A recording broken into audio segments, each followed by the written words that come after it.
Vali sağ geçsin, salamat gelsin. Bir hayır dua ver. Sağ ol. Allah hayır versin. Sağ geçsin. Salamat gelsin. Var olasın. Görüşte olmasam, sizlerimle gelir görüşte olmasam, dostlarım beni unutmayın. Bak bu dönüşte olmasam, dostlarım beni unutmayın. Saçların yolsa kökene, ayrı düşsem de sizlerden, hakkını ayıp her derden. Əsgərimizin atasıdır. Hal-hazırda görürsən, istər-istəməz öz düyündə Fuadın əsgər gedib gəlincə öz düyündə fikirlər çəkir.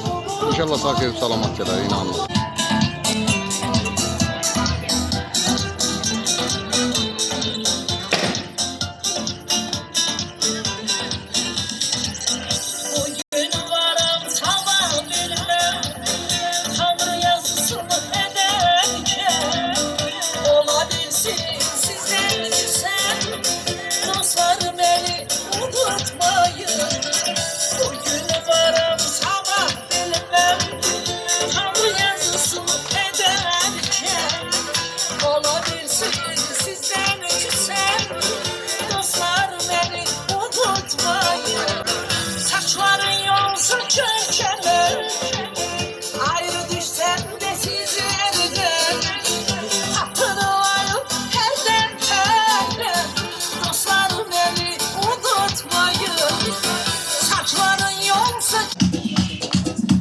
Nənəm, qarşında baş əyirəm, sən həqiqətən dəyərli bir nənəsən, sənin nəvin İqbal Aslanlı, vətən uğrunda canından keçdi, tək vətən sağ olsun deriz. Sizlərin xeyir duasına ehtiyacımız var. Bax, bu günləri Fuad hərbi xidmətə yola düşməmişdən öncə nəvi ziyarət elədi və cəm şəhidləri ziyarət elədi.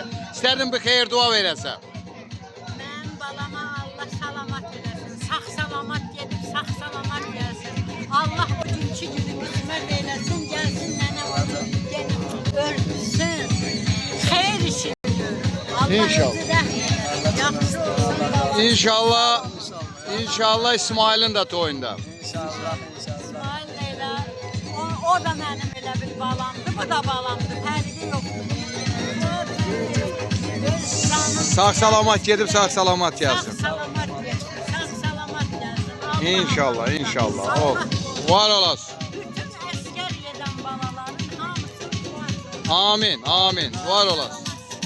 İnşallah bunların qonaqlığında. İnşallah sizlərin toyunda. Kimin oğlusan? Adın nədir? Zahid. Sənin adın nədir? Salih. Halalısın.